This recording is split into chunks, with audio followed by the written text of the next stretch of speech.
Ito na ho yung part 2 ng pag-harvest natin mga katrops. Hinahakot na ho yung isang linya para mamaya pagdating ho ng isang jeep ay kakargahan na ho natin. Gawa ng hapon na din pagkakarga diyan ng isang jeep, bukas na ho kami titimbang ulit. Habang nagtitimbang ay biglang may umalab na apoy. Kaya akin munang tinignan kasi malapit ho yan sa ating mga kalabasahan. Kaya nung nabalikan namin kasama ho yung BFP ay fire out na, kaya yan bumalik na ako para magtimbang na ulit at mabayaran na tayo. Unang karga 52,500.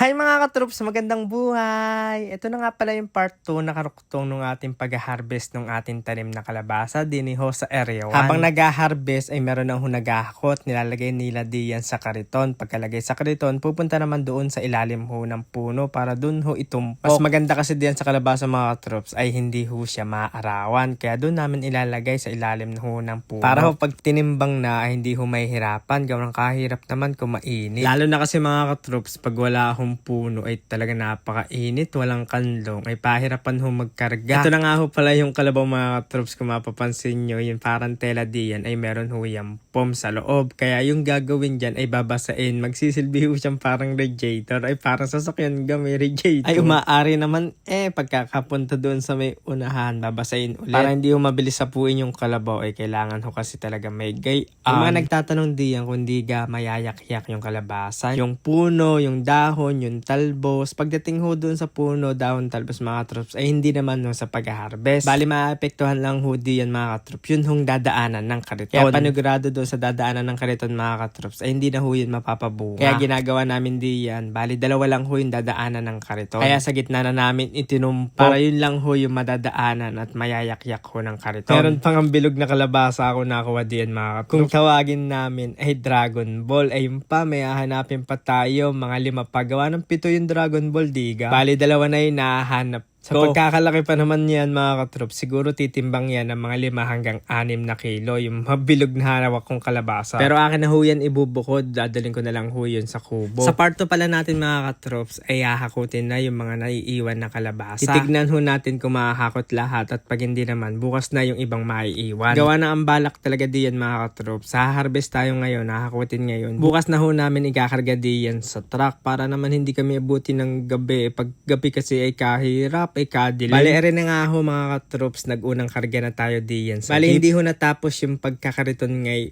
or yung paghahakot. Kasi pupunuin lang ho namin yung jeep na yan. Tapos bukas na namin ikakarga lahat ng kalabasa na harvest namin. Bali, isang jeep muna yung kukunin namin mga katroops. Habang kinakarga pala yan mga katroops at tinitimbang, napaisip ako at binilang ko kung pang ilang araw namin iyang i-harvest simulaan hunong itinanim. Yung aking mabilang ang araw mga katroops, simula day 1, aba ay 77 days ngayon, hinarvest namin, ganyan na siya kagaganda. Sabi ko nga ay mas napaagang gumulang yung kalabasa ko ngayon kesa ho nung nakaraan. Gawa nung nakaraan mga katroops ay 82 days ho yung aming pag-harvest, pero mas magulang ngayon sa 77 days. Siguro gawa ho ng kainitan talaga tapos dilig ng dilig. Kaya babaguhin ko na ho yung mga sinasagot ko sa inyo mga katroops na 80 to 90 days yung pag-harvest ho ng kalabasa. Gagawin ko na hong 75 or 85 days. Siguro mga 75 pwede nyo nang tignan kung mga may polvo na. Kasi din yung mga katroops ay 77 days lang ay ayos na ayos na. Noong nakaraan kasi ay kumuha pa ako diyan ng panggulang ko ay mura pa. Kaya okay din naman mga katroops nakapag-harvest tayo ngayong 77 days. Bali nakakuha pala ng isang jeep ngayon mga katroops kasi kanina umaga namin yung hinarvest. Sa hapon ho nagkuha ho ng isang jeep. Kaya kinuha ko na ho yung mahiwaga natin notebook diyan